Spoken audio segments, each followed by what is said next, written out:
Permítame saludar a la vicepresidenta del Movimiento Patriótico Libre. Ella se llama Martine Najem. No sé si estoy pronunciando bien el Najem. N-A-J-M. Najem. Martine, I'm pronouncing okay your last name? Najem? Yes, it's Najem. Najem. In Spanish, I guess the J is Yes. Martine, thank you very much for your time. Y la primera pregunta, ella es vicepresidenta del Movimiento Patriótico Libre, que es la mayoría de la comunidad cristiana en el Líbano. Ella maneja los asuntos políticos. Este es un partido aliado de Hezbolá.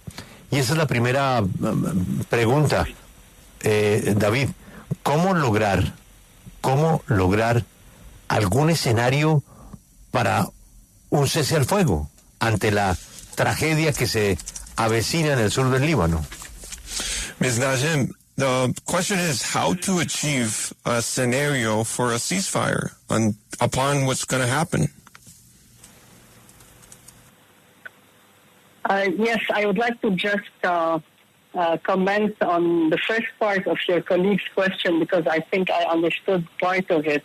He mentioned that we are allies with Hezbollah, and I want to clarify that we have an understanding with Hezbollah that has several common points related to building a state in Lebanon and preserving sovereignty and ensuring equal partnership in the governance of Lebanon between Christians and Muslims.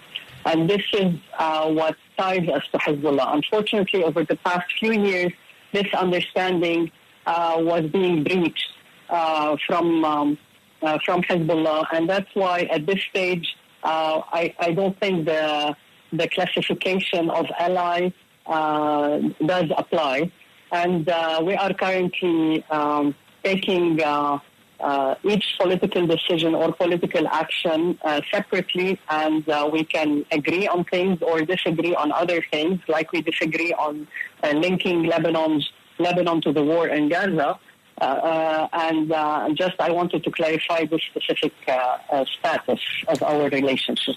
Now, to go back to the question on a ceasefire, of course, for the past 11 months or so, the world has been witnessing the ruthless destruction of South Lebanon by Israel's war machine, and this has caused a loss of countless civilian lives and livelihoods. Over the past week or so, we have witnessed a big escalation with a continuous Israeli onslaught, coupled, of course, with the total disregard of our sovereignty and the constant rattling of their leaders claiming that they are attacking military targets, whereas what we see every day is the slaughter of civilians, the destruction of homes and livelihoods, and the killing without any regard to international laws, without any boundaries. And now what we are seeing is a massive attack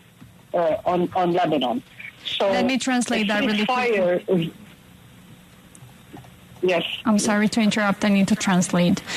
Ella nos dice que primero quiere aclarar esa mención que se hizo sobre la cercanía con Hezbolá. Nos dice que pueden estar de acuerdo o en desacuerdo en algunos puntos, pero nos dice que tienen desacuerdos ahora mismo con Hezbolá, tienen puntos en común, por ejemplo, que quieren que se respete la soberanía del Líbano, que quieren que se reconozca el Líbano como un estado independiente, pero nos dice que en este momento tienen diferencias y se están tomando acciones y decisiones políticas por separado. Entonces quería, antes de contestar la pregunta, digamos que resolver esa inquietud o aclarar eso. Y para responder la pregunta sobre el cese al fuego, dice que en los últimos meses han visto una gran destrucción de esa máquina de guerra que ha sido Israel, causando la muerte de miles de civiles en las últimas semanas. Han presenciado una gran escalada en los últimos días y está Israel violando la soberanía del Líbano. Nos dice que los líderes israelíes están diciendo que solo están atacando a los objetivos militares, pero lo que se ha visto es la destrucción de civiles y la destrucción de casas de civiles, y por eso pues el llamado es urgente un cese al fuego debido a este ataque. Entendiendo que los libaneses no quieren guerra, ¿cuánto más pueden aguantar para defenderse y activar las Fuerzas Armadas? Understanding that the people from Lebanon do not want war, how much more time do you think that they're going to hold this and be able to stand what the attacks are from Israel? Now, of course, the people of Lebanon do not want war. We, as the Free Patriotic Movement, we have been very vocal about wanting to dissociate Lebanon from the war in Gaza. We said that Lebanon has paid over the years lots of lives and cost and price for other wars on its own land. But of course, one thing for sure is that now, regardless of our stance on the war, we are all united facing the Israelis' attack on Lebanon, because what we are seeing now is an attack on our sovereignty. This is a clear breach of all international laws and regulations. Israel doesn't really need an alibi to attack Lebanon. It has proven over the years that it has several plans to actually undermine Lebanon and its sovereignty, whether it's the airplanes crossing every day, or it's preventing us from digging our gas and oil, or attacking and killing people. Well, yes. Our stance now is that we need to elect a president to help protect our country. This war should stop, and the international community has a role to play. We are really appalled by the silence of the international community, yes, vis-a-vis all these killings. Bueno, nos dice que ahora mismo el Líbano, por supuesto que no quiere guerra. Ellos nos dice que quieren desligar al Líbano de la guerra en Gaza, porque nos dice que pues no quieren perder las vidas de su pueblo y pagar ese precio por la guerra de otros. Pero una cosa sí es segura, y es que independientemente de la posición que tengan sobre la guerra ahora mismo, pues ahora en este momento se encuentran unidos enfrentando este ataque de Israel en el Líbano, porque están violando la soberanía. Nos dice que están violando las leyes internacionales, todas las regulaciones. Israel no necesita una excusa para atacar al Líbano. Nos dice que ya ha probado a lo largo de los años que tiene estos planes para violar la soberanía del Líbano, cruzando aviones día a día y evitando que utilicen su gas, su petróleo. Están matando a su propia gente. Entonces la posición de ellos ahora es que deben proteger a su país, que esta guerra debe parar y que la comunidad internacional debe jugar un papel importante en esto. El silencio de la comunidad internacional para ella es inaceptable. Por favor, preguntémosle a nuestra invitada sobre la expresión que lanzó ayer Benjamín Netanyahu, diciendo que quien tenga un misil en su sala o un cohete en su garaje ya no tendrá hogar. ¿Es verdad o es algo que sí se ha dado en ciertas circunstancias? Y es que edificios en medio de barrios residenciales, que casas en medio de barrios residenciales estén albergando misiles o cohetes? Ms. Najem, let's talk about the expression that Benjamin Netanyahu made, that whoever has a missile in his living room will no longer have a home. And do you think it is true, or is it something that has happened, that there is missiles, as this expression says? What's your opinion on that? Of course, Netanyahu is trying to find ugly excuses to a very ugly act of war, the same he did with the ugly genocide committed in Gaza. The idea of claiming that there are missiles or ammunition in homes and justifying the killing of children and women and elderly is unacceptable, let alone the fact that it is somehow also not logical. We all know, the size of missiles and whether they fit in somebody's living room in an overcrowded area is really a ridiculous idea. There is also an important distinction to be made. The nature of Hezbollah as a resistance is the people's resistance, of course, with military arms. So you will not find caserns or military buildings. This is part of the people living every day in Lebanon, and the missiles and the ammunitions are at the borders on the south, and this is where they are being, used. So saying that people's homes or schools or churches or mosques are a target because they might have some missiles is really kind of undermining our intelligence and the intelligence of the international community. Pues nos dice que esta afirmación es ridícula, por decirlo menos. Nos dice que es claro que el primer ministro de Israel está tratando de encontrar excusas por los actos de guerra horrible que está cometiendo, así que como ha cometido este genocidio en la Franja de Gaza. Nos dice que decir que hay misiles o municiones en las casas de los civiles es simplemente para justificar ese asesinato de personas adultas, de niños, de mujeres, lo cual es absolutamente inaceptable. Nos dice que además es ilógico por el tamaño que sabemos que tienen los misiles. Un misil no puede estar en la casa de alguien en una zona, digamos, residencial o donde hay mucha gente. Eso es ridículo. Entonces hay que hacer esta distinción entre esa naturaleza de Hezbolá como resistencia y la gente que, por supuesto, no tiene las armas guardadas en sus hogares. Nos dice que estas armas se encuentran en el sur, en la frontera, donde están siendo usadas, más no en la casa de los civiles. Así que atacar casas, colegios, iglesias y mezquitas con el fin o diciendo que ahí hay misiles, pues simplemente le parece ridículo y le parece que se está, digamos, burlando de la inteligencia de la gente, de la comunidad internacional. Sí, me gustaría preguntar a nuestra invitada, según usted, las fotos que está publicando el ejército de esas armas son mentiras. Según usted, no hay 60.000 residentes en el norte de Israel desplazados. Según usted, Israel es el que hace todo mal. Con lo cual, ¿a qué punto llegaríamos? Si Israel miente en todo, pues entiendo que solo habría que luchar, ya que dice usted también que la comunidad internacional no va a hacer nada. So, according to you, Ms. Najem, the photos that the army is publishing are lies, that Israel is not doing everything right or is doing everything wrong. So, at what point are we right now? What's going to happen if everything that Israel is saying it's a lie? What's going to happen then? Are we just expected to fight, or what's going to happen? It is clear that the Israeli war is targeting the whole of Lebanon in terms of land and people, and it's not targeting Hezbollah only.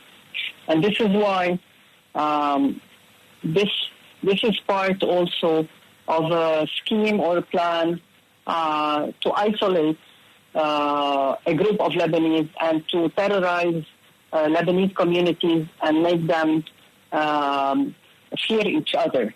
And this is something that should never happen, regardless, and I say regardless, of our political dispute with Hezbollah.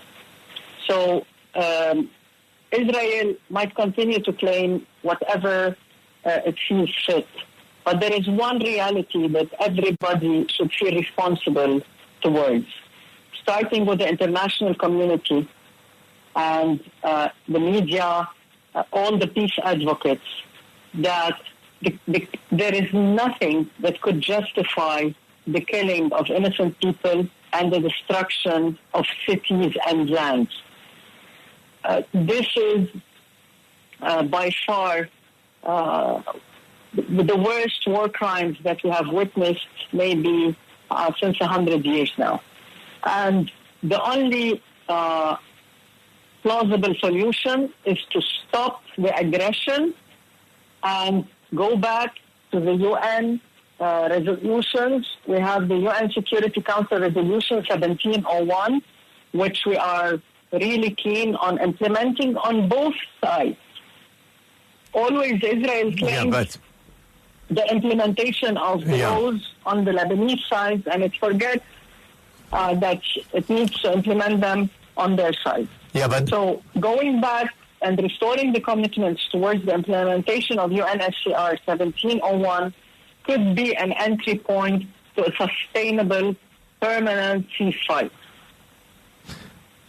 But, Mrs. Najem, there's something I don't understand.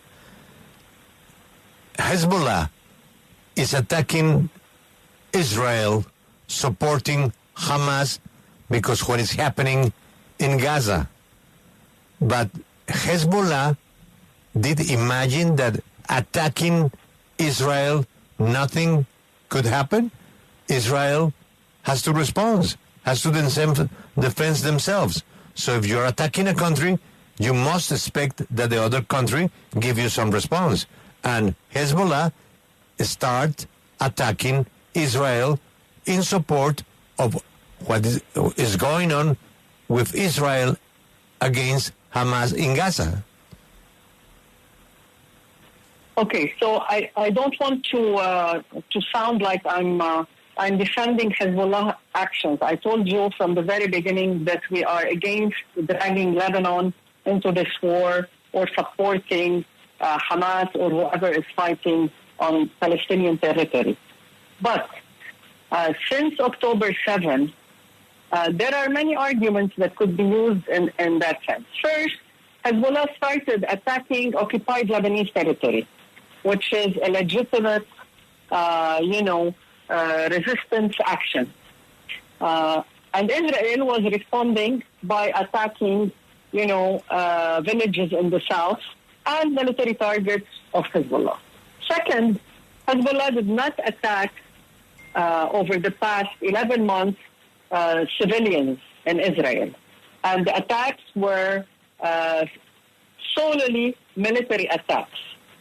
And Israel started at some point by targeting, military targets, but then from day one, they were also targeting civilians. So this is the difference. You don't see a massive attack, regardless of whether we approve or disapprove, but these are facts. So far, the Lebanese resistance, despite the fact that it has engaged in this war, it has respected to some extent what we call the rules of engagement, which means military actions against military targets. Whereas when it comes to Israel, there is no discrimination or differentiation between military and civilians. And to justify the killing of civilians, they claim or propagate lies saying that these are being used as human shields. So we have to be clear on this. We are not, in a position to blindly defend anything. We know this is a war where things can go in the bad direction. We have expressed our concerns in becoming part of this regional war, but still, this does not justify Israel's attack on Lebanon, and it does not make it acceptable to retaliate because, let me tell you something. Since 2006, with the UN Security Resolution 1701, every day Lebanon files claims to the UN General Assembly and to the Security Council about tens of thousands of breaches from one side, which is Israel, to the security resolution. Not one time since 2006, Lebanon had breached it until the recent events. So this tells you that Israel is not waiting for Hezbollah to take action so that they really respond. They have been breaching our airspace every day. They have been stealing our water resources and our natural resources. They have been sometimes kidnapping villagers at the borders. And we still have occupied land. We should not forget this. Israel is still occupying our country. Yeah. So the right to defend ourselves is sacred. However, we also want to protect ourselves from dragging the country into a war that we cannot really sustain. Mrs. Najem, thank you very much for your time, and we hope that very soon you can find some peace in your country. Thank you very much. Thank you. We hope so too. Ella es Martine Najem, la vicepresidenta del Movimiento Patriótico Libre, que es la comunidad mayoritariamente cristiana en el Líbano. Ella es quien atiende todos los asuntos políticos. Se dice que este partido es aliado de Hezbolá. Ella no acepta ser aliado. Bueno, tiene algunos matices de coincidencias, por decirlo de alguna manera. Grace, resumen ejecutivo. Es claro para ella que el objetivo de Israel es el territorio del Líbano, su gente, no están atacando solo a Hezbolá. Nos dice que es un plan y un esquema que tiene Israel para aislar a los libaneses, para dividirlos entre ellos, para aterrorizar a la comunidad libanesa, para que se enfrenten unos a otros, y eso no debe pasar. Nos dice que a pesar de las diferencias que tienen con Hezbolá, Israel va a decir cualquier cosa para sonar razonable y poder justificar lo que ha hecho a la comunidad internacional, y para ella absolutamente nada justifica el asesinato de personas inocentes, la destrucción de ciudades enteras. Entonces Israel está cometiendo, según ella, los peores crímenes de guerra de los últimos 100 años. Nos dice que la única solución posible para esto es parar la agresión y hacer cumplir esa resolución que mencionó varias veces, la 1701 de las Naciones Unidas, para que se implementen en ambos lados. Para ella solo se le exige al Líbano, pero no a Israel. Y sobre la pregunta que hacía Julio de que Hezbolá está atacando a Israel desde el 7 de octubre en apoyo a Hamas y esperaban que Israel no iba a responder, dice que no quiere sonar como que defienda a Hezbolá, porque por supuesto que tienen las diferencias con ellos y ellos no están de acuerdo en que se involucren en esta guerra por Hamas, pero nos dice que desde el 7 de octubre ellos han atacado solo objetivos militares, mientras que Israel ha atacado a civiles, y esa es la diferencia, que Israel no está discriminando entre civiles y militares y está justificando todo diciendo que son escudos humanos, y eso no es verdad. Así que por eso ella cree que ahí está la gran diferencia entre el Líbano y entre Israel, que no está cumpliendo con las normas internacionales de guerra.